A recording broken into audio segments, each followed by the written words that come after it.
officially known as Simon Clifford, but to my friends, Clifford, and to my really close friends, Cliff Clifford. And as I found out today, there's a lot of pressure involved in doing a best man speech. So much so that I really wanted to get it right for Paul and Bryony tonight. I've actually practiced in front of a live audience already. I took it down to my local old people's home in Ringwood.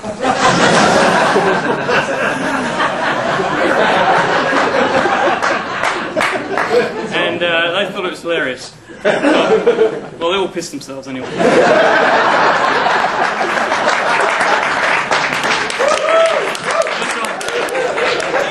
It's warm enough.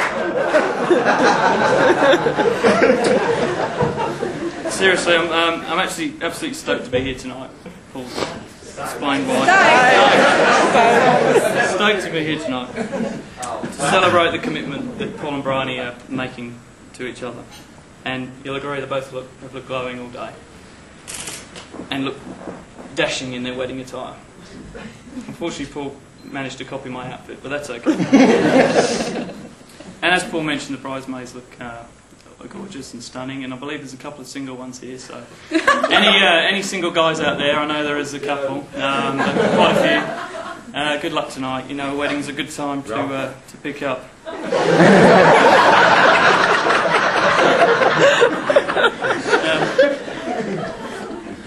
It was only last year I was thinking how lucky I'd been to just have snuck through life without being asked to do best man. And then I got the phone call off Paul, and I was so honoured and pleased until I found out the other four ushers had turned them down.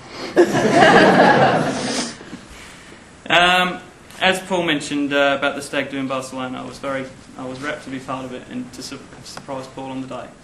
And I'm a firm believer that what happens on tour stays on tour, so I'm not going to go into it too much. But a word of advice: if you're in a group and you're all drunk, don't give each other piggybacks down the street. I think Jossie will agree there. And Paul mentioned, I think the people of Barcelona felt very safe on Saturday afternoon. Batman and Robin parading around town and the beach. What about Wonder Woman? Wonder Woman was the night before. Just about the Hens Day, I believe it was rather a sensible occasion. And very sensible. Nothing had maybe happened. So we must all be getting on a bit, I guess. Enjoy ourselves without embarrassing ourselves. Yes. We can't. I've known Paul 15 years and Bryony only 2 days.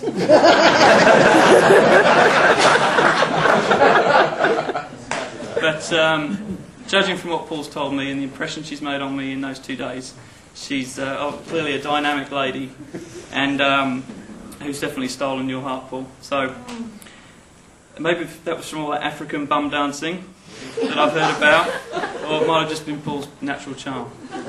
But whatever it is, Bryony, you deserve a decent. Who told you about that? At my sources. Which of them was it? It's clear, Bryony, that you deserve a decent, good-looking husband. So, Paul, thank God you married her before she found one.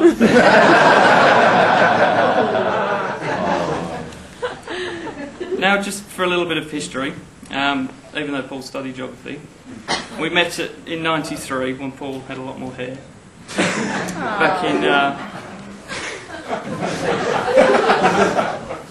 Back in Mason Hall at Birmingham University, and on that first day I met Paul, Gav, Garth, and Joe, who was my roommate. So we didn't have a lot of choice with Joe, but anyway.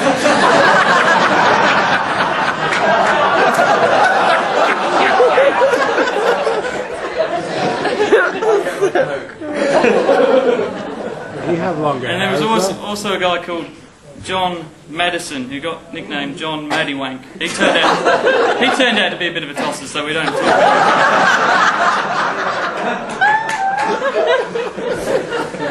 it. So we had our own famous five, the guys I mentioned earlier, and we had a great time drinking, going out together, and we thought we were doing really well on the friends front. Until we looked around and noticed that everyone else seemed to have more mates than us. So we introduced Meet a Friend Week. which basically involved talking to random people on the way into campus.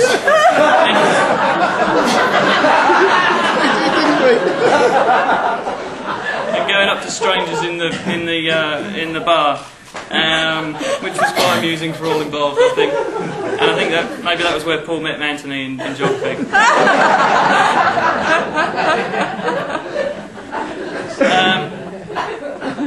I think so, most of you'll agree, Paul's not always a natural at everything that he does. But you can definitely not fault his application, hard work and quick wit. Yeah.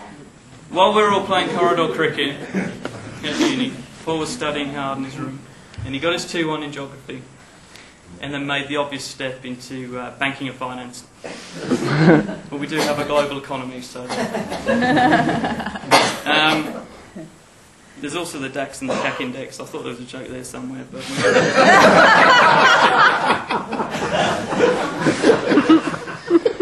Well, this career choice amused Gav and I immensely, as during our house sharing days, Paul had immense trouble splitting a Sainsbury's receipt 4 ways.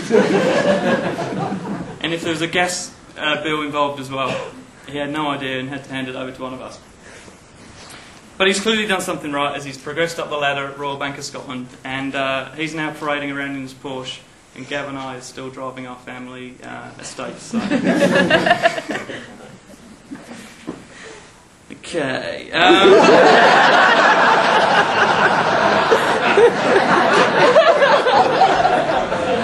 think it's going all right. It's all right. Okay. As you know, I think Paul's always wanted to look the part. This goes right back to the early days at school when he'd come back from the weekend and show off his clothes purchases from Liverpool, which turned out to be River Island.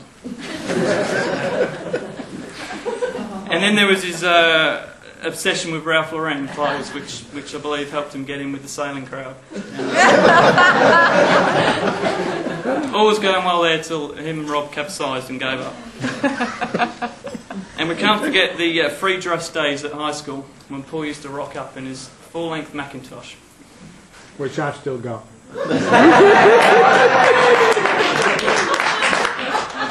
Complete with leather satchel and umbrella. Oh. Maybe he should have hooked up with Bryony back in those days. Because I believe when she started school she used to wear T-bar shoes and knee-high socks and had an interest in ornithology. But maybe that's another thing they have in common, because Paul's obviously had a keen eye for birds all his life.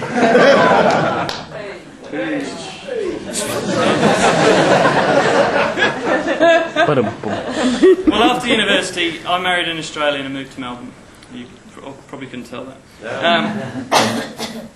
But we've obviously kept in touch. That's why I'm here tonight. But unfortunately, due to Paul's numerical deficiency, he'd had my wife Sam offside for a while when he'd call for a chat at 3 o'clock in the morning. Quite a few times. Not just the once. It was a few times. Well, Paul likes to be the organiser, apart from the wedding that we've heard today, but he's tried to have a lot of influence over my speech, but I ignored all his suggestions. I don't think we need to beef up his ego anymore. But in today's day and age, the SMS is the chosen way of communicating, and that's no different for us. But I must admit that communication can get distorted this way, and I want to share with you a true story that happened last year. Down under, my phone beeps, and I quote from my Nokia 65-100. This will make you laugh. Just got out of hospital. Had to have emergency surgery on my crown jewels. Monday night. Nearly lost them. Sadly not fun-induced. Just plain bad luck. Had 3 blokes fiddle with my knackers and 1 finger up my bum.